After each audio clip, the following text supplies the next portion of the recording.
오늘 우리가 좀 길게 본문의 내용을 읽었죠. 이 내용은 성경에 등장하는 가장 감동적이고 정말 놀라운 그런 이야기 중에 하나입니다. 우리가 잘 아는 대로 다니엘의 이야기죠. 다니엘은 BC 약 600년경, 그러니까 예수님께서 세상에 오시기 약 600여 년 전에 바벨론 포로로 끌려간 귀족들 중에 한 사람이었어요. 다니엘이 포로가 될 당시에 그의 나이는 10대였던 것으로 추정됩니다. 이 다니엘은 유대 포로 출신이었음에도 불구하고 하나님의 은혜로 바벨론 제국의 세 번째 높은 자리에까지 올라가기도 하고, 바벨론을 정복한 메대와 바사, 페르시아죠. 메대와 페르시아 제국에서 총리의 자리, 2인자 자리에까지 오르기도 한 정말 놀라운 그런 인물입니다. 오늘 우리가 읽은 본문의 내용은 메대 왕국의 왕 다리오 시대에 일어난 일로서 주전 약 560년경 다니엘이 아마도 60대에 접어들었을 때의 일을 말하고 있습니다. 우리가 본 것처럼 다니엘은 이 메대 제국의 다른 귀족들의 시기와 모함에 빠지게 됩니다. 그리고 결국 그 모함 때문에 사자굴 속에 던져지게 되고, 하지만 이 다니엘은 하나님의 능력으로 보호를 받아서 아무런 해를 입지 않고 사자굴에서 건진받고, 도리어 그의 원수들이 사자굴 속에 던져져서 뼈가 으스러지는 그런 심판을 받게 되죠. 이런 이 다니엘서 6장에 등장하는 내용은 주로 이제 어린이 성경책에까지 빠짐없이 나오는 재밌고도 놀랍고도 감동적인 그런 이야기예요. 하나님께서 사자굴 속에 던져졌던 다니엘을 그 사자들의 입을 봉하셔서 모든 위험에서 건지시고 하나님의 살아계심과 또 다니엘의 신실함을 드러내시는 하나님 놀라운 역사가 다니엘서 6장에 기록되어 있습니다. 자, 그런데 여러분, 우리는 이 다니엘의 이러한 위험과 다니엘의 구원의 이야기가 그의 기도 생활과 밀접하게 연관되어 있다는 사실을 좀 주목할 필요가 있어요. 사실 다니엘이 사자굴 속에 던져지기는 끔찍한 위험을 당한 것은 그의 기도 생활 때문이었어요.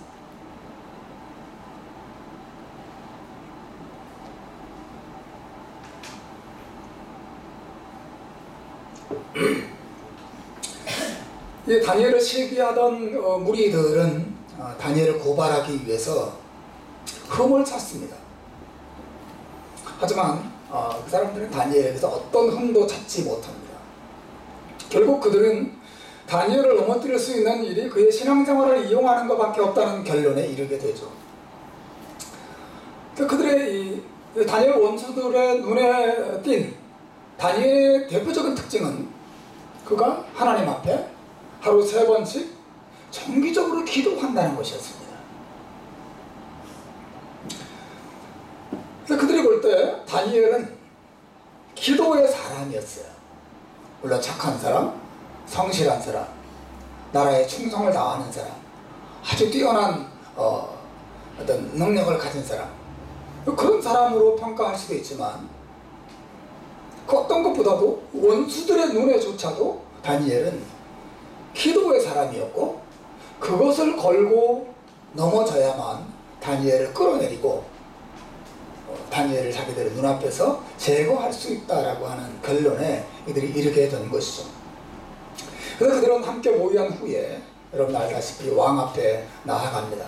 그 왕에게 제안합니다. 왕이시여, 앞으로 30일 동안 어떤 신에게나 어떤 사람들에게나 엎드려서 기도하고 간구하면 그 사람을 사자굴 속에 던져넣는 그런 법령을 반포하시기를 구합니다. 그 제안을 듣고 왕은 자기를 위한 것이고 자기의 이름과 자기의 영광을 드높이는 제안이라고 생각하고 아무런 의심 없이 그 제안을 받아들이고 그 조서에 도장을 찍습니다. 이제 누구든지 30일 동안 왕 외에 다른 신이나 다른 어떤 대상에게 엎드려서 기도하면 사자굴 속에 던져지는 결정이 이루어졌습니다. 그런데 여러분, 이 조서가 발표된 이후에 다니엘이 어떻게 반응하는가를 보십시오. 10절 말씀에 보시면 한번 읽어보겠습니다. 이 10절이 오늘 설교의 핵심이기 때문에 한번 보겠습니다. 같이 읽습니다. 시작.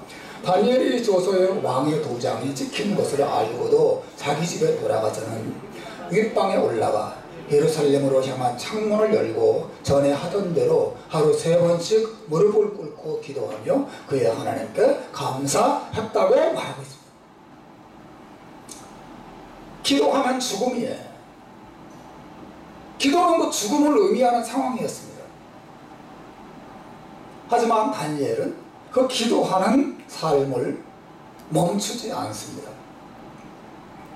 기도를 1년 내내 멈추는 것도 아니고 뭐 몇십 년 동안 멈추라고 하는 것도 아니고 한 달 동안만 멈추라고 하는 것이거든요.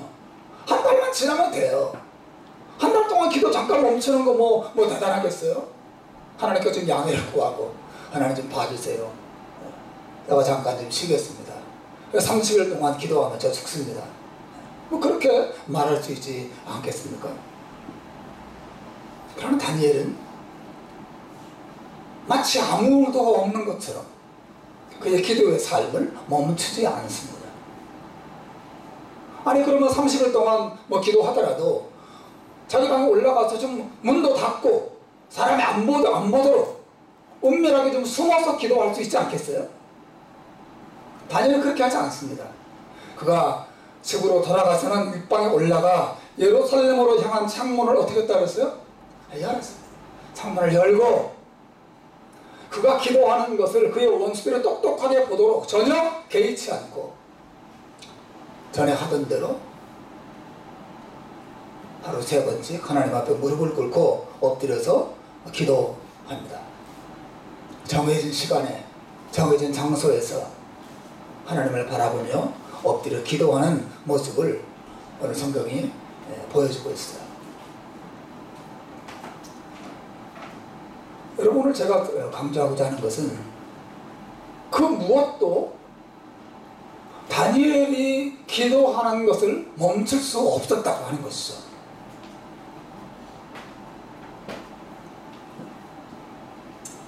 사람들의 눈초리나 사람들의 비난과 사람들의 조롱, 심지어 죽음의 위협과 위험조차도 다니엘의 기도 생활을 멈출 수가 없었단 말이죠. 여러분, 다니엘은 아무것도 가진 것이 없는 거짓 신세가 아니었어요. 생각하시게 해보십시오. 그는 지금 메대 왕국의 총리의 자리에 있습니다. 그의 한 손에 모든 부귀영화가 다 잡혀 있는 상태예요. 그러나 그가 기도하는 순간 그는 그 모든 것들을 잃어버릴 수 있는 상황입니다. 그의 인생은 끝장나는 것입니다. 기도 한날 동안 멈추는 게 뭐 대단한 거라고? 그 목숨 걸만한 일이에요? 전 재산을 걸만한 일입니까? 어떻게 보면 우리가 볼 때 미련해 보이는 것입니다.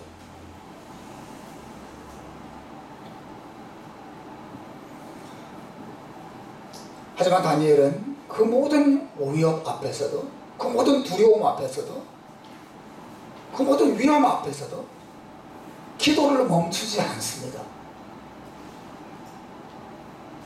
태연하게 마치 아무 일도 없었던 것처럼 태연하게 전에 하던 그대로 저기 방에 올라가서 창문을 열고 하나님 앞에 무릎을 꿇고 예루살렘을 바라보면서 하나님께 기도하는 모습을 우리가 보여주고 있습니다. 사랑하는 여러분, 이 모든 위협과 위험 앞에서도 다니엘의 기도 생활이 멈추지 않았다는 것은 무엇을 의미합니까? 그것은 하나님을 향한 다니엘의 믿음과 다니엘의 사랑이 흔들리지 않았다는 것을 의미하죠. 23절에 보면 나중에 다니엘이 사자굴에서 건진받고 구원받은 이후에 그 모든 상황을 이렇게 이 사람들을 설명하고 있어요. 그들이 다니엘을 굴에서 올린즉 그의 몸이 조금 더 상하지 아니하였으니 왜요? 이는 그가 누구를 믿었다 그랬어요? 자기의 하나님을 믿음이었더라. 다니엘 어떻게 기도할 수 있었습니까? 다니엘이 흔들리지 않았습니까? 그런데 무엇을 의미합니까? 기도가 흔들리지 않았다고 하는 것은 하나님을 향한 그의 믿음이 흔들리지 않았다는 것을 의미하는 것이죠. 다시 말하면 하나님이 자기를 이 사자굴 속에서 건져줄 것이라는 믿음이 있었다는 것을 의미할 수도 있고, 아니면 하나님의 뜻이라면 내가 기꺼이 기도하다가 기꺼이 죽으리라 라고 하는, 내가 하나님을 위해서 내 목숨을 바치리라, 내가 기도를 중단하노니 차라리 내 목숨을 걸리라 라고 하는 것이 다니엘의 마음이었고 하나님을 향한 그의 믿음이었다는 사실을 우리 그 성경이 말해주고 있는 것이죠. 마치 여러분, 지금 다니엘의 삶의 바깥의 모든 상황은 어떻습니까? 마치 그 비바람이 몰아치고 천둥 번개가 치는, 폭풍이 몰아치는 정말 많은 소동이 일어나고 있는 상황이지만 다니엘의 마음을 보십시오. 마음을 들여다보세요. 평안합니다. 마치 아무 일도 일어나지 않는 것처럼 전혀 흔들리지 않습니다. 하나님을 향한 믿음, 하나님의 주시는 평안, 그로 인한 담대함과 용기, 이런 것으로 그의 마음이 견고하게 굳어져 있었다는 사실을 우리가 봅니다. 여러분, 다니엘이 왜 예루살렘으로 향해서 난 창문을 열어놓고 기도했을까요? 동쪽도 서쪽도 납치도 아닌, 왜 예루살렘을 향해서 항문을 열고 기도했을까요? 무엇을 의미합니까? 그래서 예루살렘에 담겨져 있는 하나님, 그때 이스라엘의 하나님이 될 것이라고 하는 약속을 믿었다는 의미도 있고, 또 동시에는 그의 기도 제목이 무너진 나라, 무너진 민족 예루살렘의 회복에 있었다 하는 사실을 보여주는 것이기도 하죠. 다시 말하면 이 기도하는 이 다니엘의 마음은 하나님에 대한 믿음뿐 아니라 정말 예루살렘을 위해서, 예루살렘을 사랑하고 예루살렘의 회복을 구하는 뜨거운 마음이 그의 마음에 있었다는 사실을 보여주는 것이죠. 여러분, 그의 기도가 흔들리지 않았다고 하는 것은 그의 마음에 하나님을 향한 믿음이 흔들리지 않았다고 하는 것이고, 자기가 기도하는 대상을 향한 사랑도 흔들리지 않았다는 것을 의미하는 것이죠. 그 무엇도 그의 기도를 멈추게 할 수 없었습니다. 그것이 흔들림 없는 기도 생활로 나타났어요. 여러분, 이것이 오늘날 저와 여러분에게 왜 중요한 교훈이 됩니까? 오늘날 신자들의 특징은 흔들림 없는 게 아니라 정반대예요. 너무 많이 흔들려요. 너무 쉽게 흔들립니다. 여러 가지 걱정과 근심과 염려가 찾아오면 금방 마음이 흔들리고 낙심하고 좌절하고 근심과 또 염려 속에 떨어지는 모습을 우리가 보게 됩니다. 다니엘이 흔들림 없는 믿음과 평안의 특징이었다면 오늘날 신자들의 특징은 흔들림과 불안과 두려움이 그 특징이에요. 여러분, 우리가 이 세상을 살아가는데 흔들림 없는 평안, 흔들림 없는 담대함, 얼마나 중요합니까? 그렇지 않습니까? 흔들림 없는 용기, 우리의 삶에 얼마나 중요한 것입니까? 저 오늘 여러분에게 설교하고자 하는 것은 이 다니엘이 어떻게 이렇게 흔들림 없는 믿음, 흔들림 없는 평안, 흔들림 없는 용기와 담대함을 가질 수 있었는가, 그 비결이 무엇인가 하는 것입니다. 우리는 어떻게 하면 우리도 다니엘과 같은 이러한 믿음과 담대함을 가질 수 있을까라고 하는 것이죠. 그 비결이 뭐예요? 오늘 본문은 그것을 이렇게 소개합니다. 3절로 다시 10절을 다시 보십시오. 다니엘이 저서의 왕의 도장에 찍힌 것을 알고도 자기 집에 돌아가서는 윗방에 올라가 예루살렘으로 향한 창문을 열고, 그 다음에 따라서 전에 하던 대로 하루 3번씩 무릎을 꿇고 기도하며 그의 하나님께 감사하였더라. 중요합니다. 전에 하던 대로 하루 3번씩 무릎을 꿇고 기도했다. 여러분, 다니엘이 흔들림 없는 믿음과 견고한 이 평안들은 어디로부터 온 것입니까? 한마디로 말하면 기도의 습관으로부터 왔습니다. 기도의 습관이 그에게 있었어요. 기도의 습관이 다니엘을 만든 것입니다. 다니엘을 강하게 만든 것은 그의 신분과 지위가 아니었어요. 높은 고관절 자리에 있었기 때문에 주변에 자기가 아는 사람들이 많이 둘러 있다는 그것을 의지했기 때문에 그가 흔들리지 않았던 것이 아닙니다. 다니엘의 이 믿음은, 다니엘의 견고함과 다니엘의 평안은 정기적인 반복적인 기도 생활에서 왔다라고 하는 사실을 말해주는 것이죠.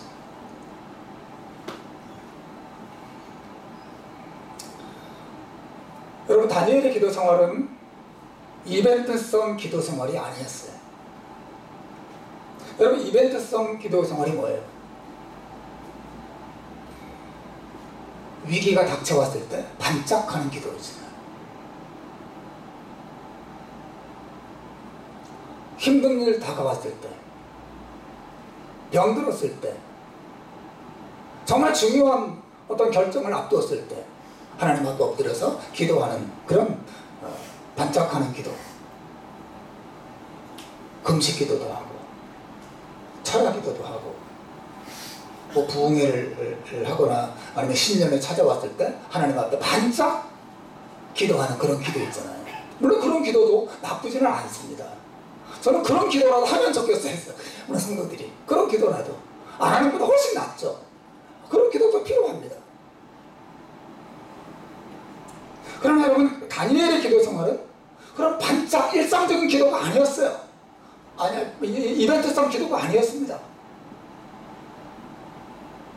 자기가 하나님께 기도하면 사자굴 속에 던져놓는다는 그런 위험한 순간이 왔을 때 하나님 앞에 갑자기 일어나서 내가 더 기도해야 되겠다, 이런 마음으로 기도한 게 아닙니다. 뭐라고 말합니까? 그가 전에 하던 대로 하루 3번씩 예루살렘으로 향한 창을 열고 하나님께 기도했다고 말해요. 전에 하던 대로 계속 해왔습니다. 그의 기도는 일상적인 기도였어요. 평안할 때에도 어제도 오늘도 내일도 계속해서 반복적으로 해왔던, 뭐 다니엘이라고 날마다 기도 가운데 풍성한 은혜가 있었겠어요? 네? 기도하다가 피곤해서 졸기도 했을 겁니다. 네? 왜 기도하다가 딴 생각도 했을지 모르겠어요. 하지만 다니엘은 꾸준하게 매일매일 전에 하던 대로 하루 3번씩 반복적으로 습관적으로 기도해 왔다고 하는 것이죠. 그리고 다니엘의 이 믿음, 다니엘의 사랑, 다니엘의 평안은, 다 하나님에 대한 견고한 확신은 그 꾸준한 기도 생활 속에서 계속 다져져 왔다라고 하는 것이에요. 그렇기 때문에 위기가 왔을 때 그 위기 앞에서 흔들리지 않고 기도를 유지해 나가고 하나님에 대한 신뢰를 가지고 그 위기를 돌파해 나갈 수 있었다라고 하는 것입니다. 이런 습관적인 기도가 얼마나 중요한지 몰라요. 기도의 습관. 위기를 만났을 때 주여 살려주세요, 이거 중요한 기도죠. 그러나 평안할 때에도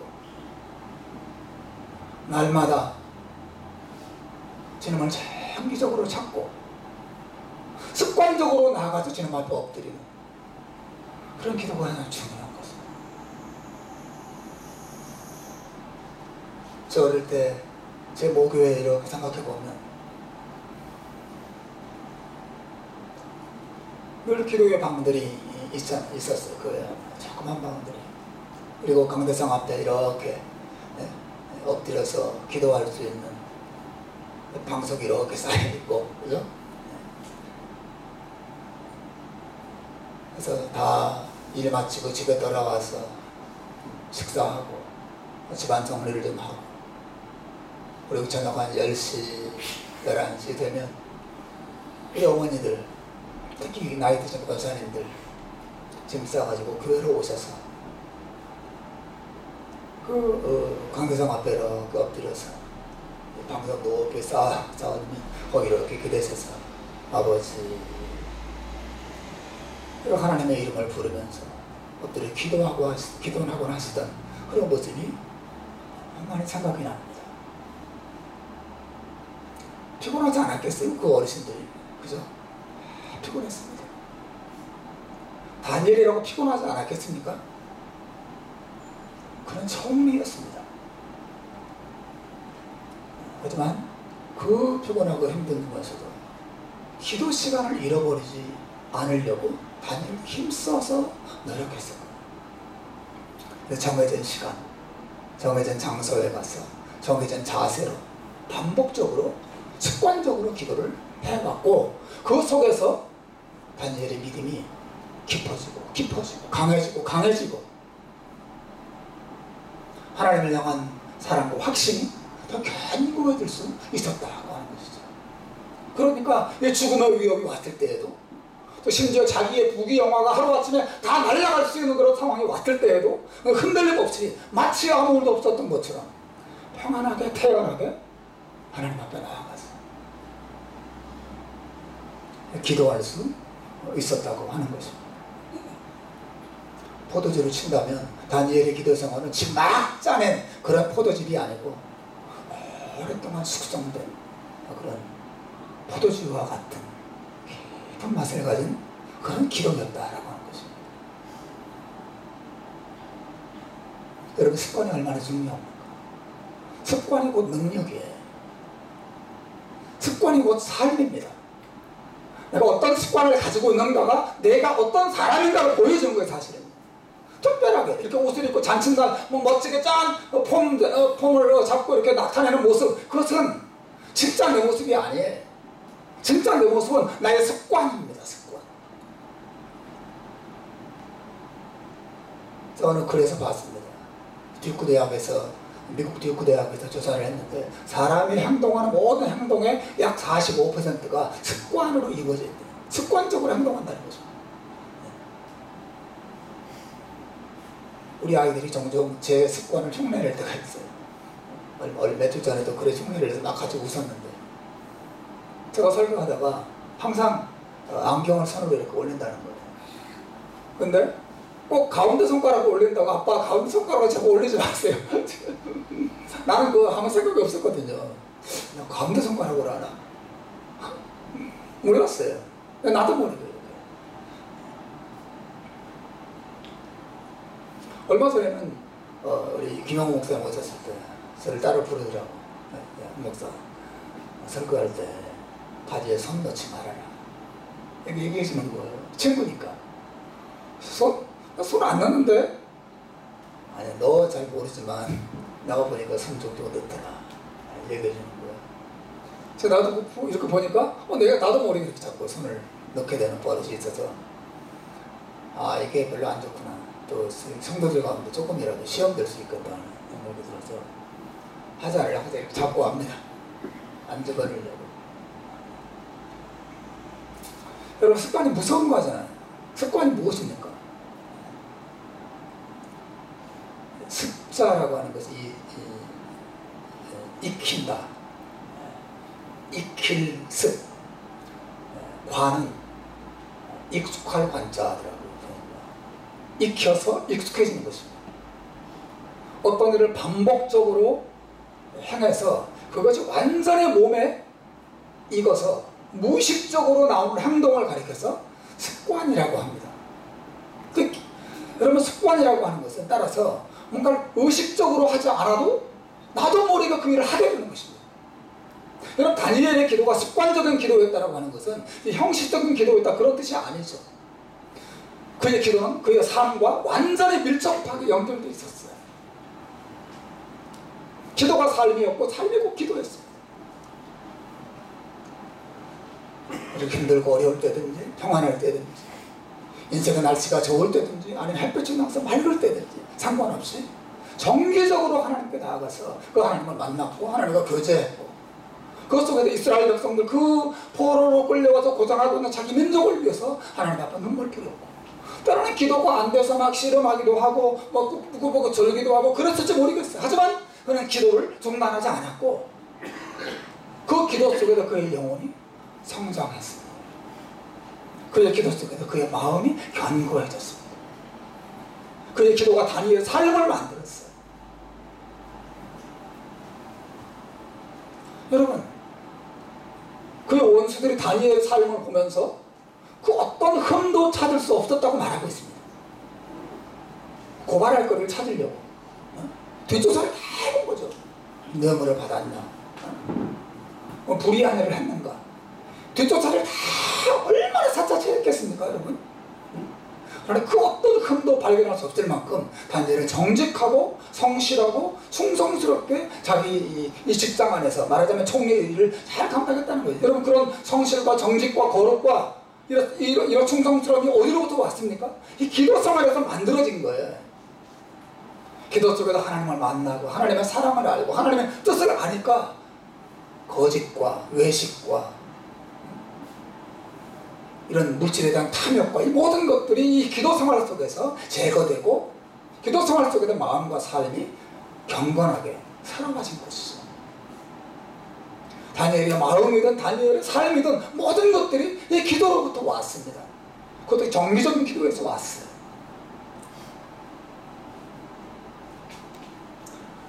저희 집 뒤편에 뒷마당에 큰 유칼립스 나무가 있습니다. 귀찮아 죽겠어요. 그래서 낙엽이 얼마나 떨어지는지. 또 이런 게 여름 되면 껍질을 다 벗잖아요. 온 뒷마당에 그냥 그 녀석이 거기로부터 떨어진 낙엽과 뭐 이런 게 얼마나 많은지 모릅니다. 꽤 큰 나무여서 내 생각에는 50년 이상 되지 않았을까? 네, 이런 생각합니다. 굉장히 굵은 나무가 서 있습니다. 여러분, 그 나무가 그 자리에서 1년 365일 항상 그 자리에서 자기 자리를 지키면서 뿌리를 내렸기 때문에 그 나무가 그렇게 자라고 우람해지지 않은 걸까요? 만약에 그 나무를 오늘 이렇게 뽑아가지고 또 딴 데 심고 일주일 지나다 또 딴 데 심고 한 달 지나다 또 딴 데 심고 이랬다면 자랄 수 있었겠습니까?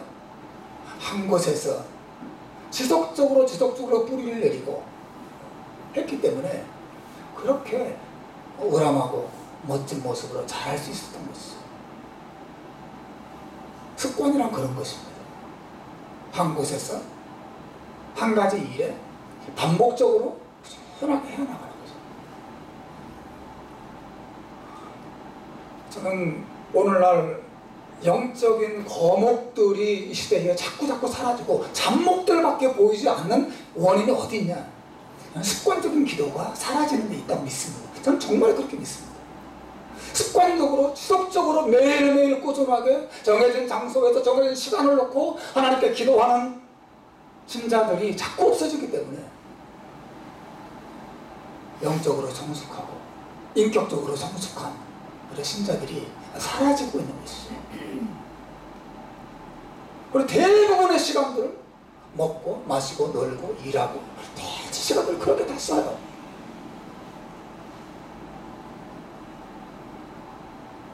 그 영적인 거인들은 사라지고 영적인 난장어들만 교회 안에 가득하게 된 것이죠. 얼마나 부끄러운 일입니까?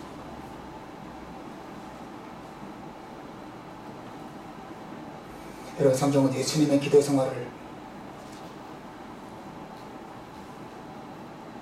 다니엘이 그것처럼 습관적인 기도였다고 소개하고 있습니다. 누가복음 22장에 보시면 한번 읽어보겠습니다. 시작.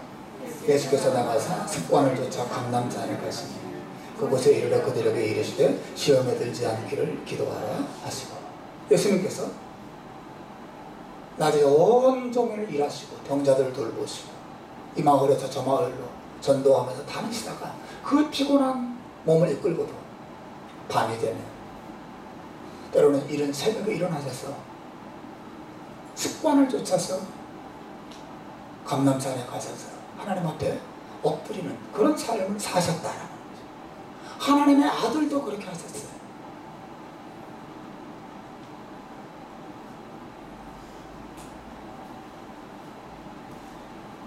훗날 예수님의 제자들도 같은 습관을 보입니다. 여러분 사도행전 3장 1절에 보면 사도들이 어떻게 기도하는 걸 보십시오. 읽어보겠습니다. 시작. 제9시 기도 시간에 베드로와 요한이 성전에 올라가요. 이게 그 유명한 안진뱅이를 일으키는 그 장면인데, 베드로와 요한이 언제 올라갔어요 성전에? 제9시 시간에. 이게 정해진 시간입니다. 이 기도 시간, 제9시에 기도 시간에 그들이 올라가는 성전에 기도하러 올라가다가 그 안진뱅이를 만나게 된 것이죠. 성경에는 제자들이 제6시 기도 시간에 혹은 제9시 기도 시간에 제3시 기도 시간에 그런 표현들이 얼마나 자주 나오는 거예요. 그들은 정기적으로 시간을 정해놓고 기도했습니다. 평안 여러분, 여러분에게 정해진 기도 시간이 있습니까?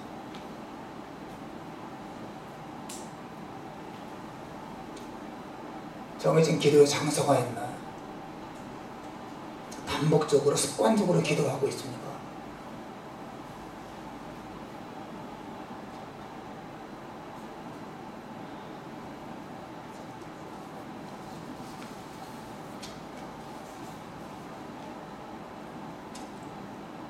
여러분, 습관이 우리의 인생을 만듭니다. 우리 신앙생활은 더더욱 그렇습니다. 어느 한 가지 습관을 내 것으로 만드는 것은 상당히 많은 뭐랄까 수고를 요구하죠. 쉽지가 않습니다. 그러나 여러분 그것을 내 습관을 한번 만들어 놓으면 얼마나 큰 축복이 되는지 몰라. 저도 저와 제 아내가 뛰어나지는 않지만 정기적으로 운동하려고 애를 쓰거든요. 한 5년 이상 된 것 같습니다. 매일 정기적으로. 날마다는 아니더라도 일주일에 3, 4일은 꾸준하게 가서 운동하려고 애를 씁니다. 근데 그 결과 건강이 굉장히 많이 좋아졌어요. 굉장히 많이 좋아졌어요. 운동하기 싫고 피곤하고 가기 싫을 때도 아니야, 해야 돼. 해야지, 가야지.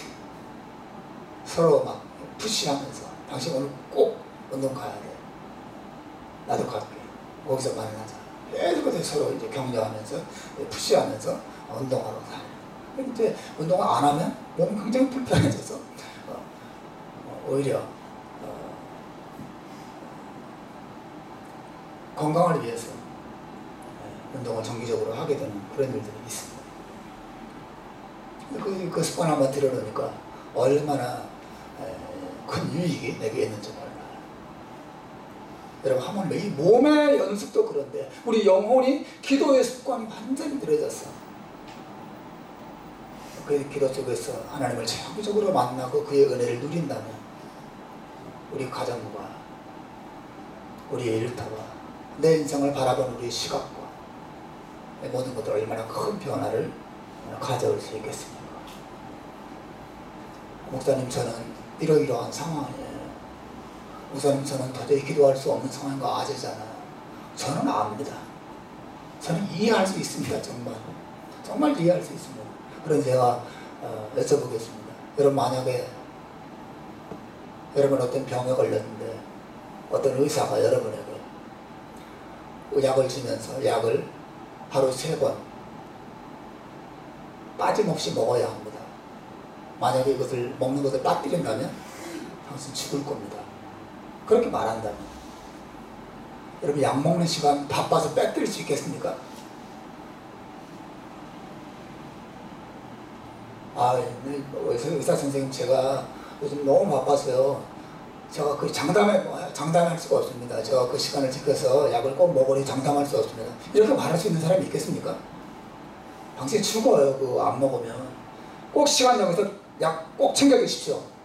그러면 아마 막 메모 여기저기 붙여놓고 막 핸드폰에다 막 저장해놓고 그렇게 할 겁니다. 여러분, 우리 몸의 건강을 위해서도 살기 위해서도 그렇게 정해놓고 정신을 바짝 차려서 약을 챙겨 먹는다면 기도는 얼마나 중요합니까? 제가 여러분에게 권면합니다. 2020년 우리가 바꿔가야 할, 우리가 또 얻어야 할 중요한 습관 가운데 하나가, 이 습관 가운데 하나가 이 기도의 습관이라고 믿습니다. 기도의 습관이 여러분 자신과 가정을 새롭게 할 것이라고 믿습니다. 여러분, 기도의 습관을 가지십시오. 정기적으로 기도하십시오. 제가 여러분에게 이 정기적 기도의 습관을 가질 수 있는 몇 가지 원칙을, 비결을 여러분에게 소개하겠습니다. 첫째는 너무 단기적인 효과에 집중하지 말라는 것입니다. 여러분이 기도의 습관을 가지려면 기도 한두 번 한다고 뭔가 큰 변화가 일어나고 큰 기적이 일어날 거라고 생각해서는 절대로 기도의 습관을 가질 수 없어요. 별일 아니라네. 기도에도 별로 소용도 없는 것 같은데, 여러분이 이런 생각을 가지면 절대로 습관적으로 기도할 수 없습니다. 여러분이 기도의 습관을 가지려면 단기적으로 이 기도가 나에게 어떤 효과를 가져다 주냐, 거기에 집중하지 말고, 아니 여러분 한두 번 운동한다고 여러분의 건강 확 좋아지겠습니까? 생각해 보세요. 예? 피아노 레슨 한두 번 받는다고 갑자기 피아니스트, 뭐 훌륭한 전문 피아니스트가 됩니까? 그런 일 어디 있어요? 아니 탁구를 배우더라도 1년, 2년 쳐야 돼요. 여러분, 기도가 얼마나 더 중요한 것이겠어요? 단기적인 효과에 집중하지 말고 멀리 보고 기도하십니다. 두 번째는, 여러분이 기도의 습관을 들이시려면 사랑에 집중하십니다. 사랑을. 무슨 말이냐면, 여러분 사랑의 하나님과 만나고 사랑의 하나님 여러분 부르고 계셔서 그 하나님과 교제한다는 것에 초점을 두세요.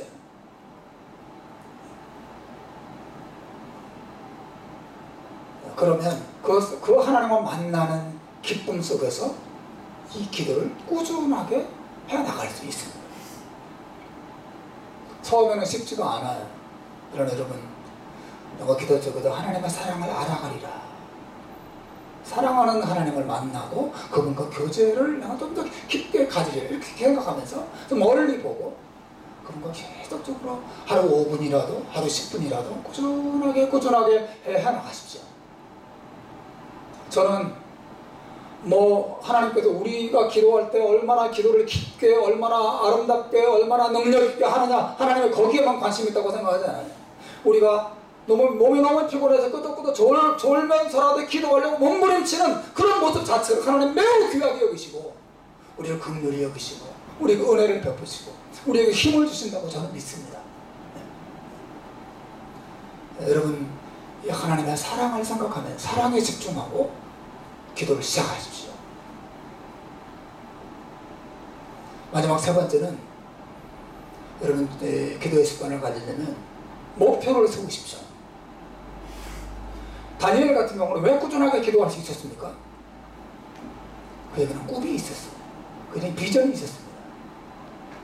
나라와 민족의 회복이라고 하는, 하나님이 이 민족을 다시 회복시켜 주십시오. 이것이 다니엘의 그치지 않는 기도였어요. 기도 제목이었어요. 여러분 가족 중에 누구든지, 어떤 질병이든지, 어떤 문제든지,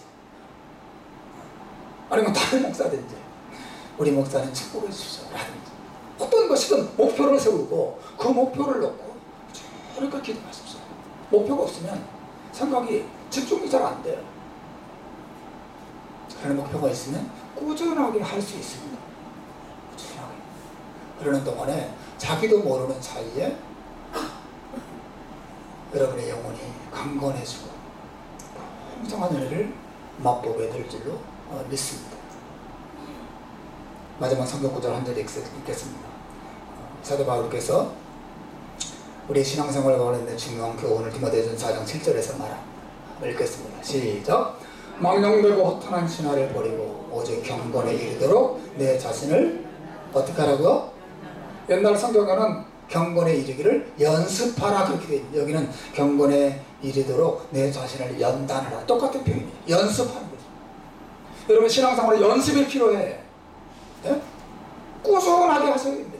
팔굽혀펴기를 하더라도 하루 뭐 까짝까짝 하던 게 되는 게 아니고 꾸준하게 오늘 한 번, 내일 한 번, 이틀 후에 두 번 꾸준하게 하면 이 3번이 5번, 10번이 되고 100번이 되는 것이지. 그 연습을 통해 강해지는 거예요. 영적으로도 똑같습니다.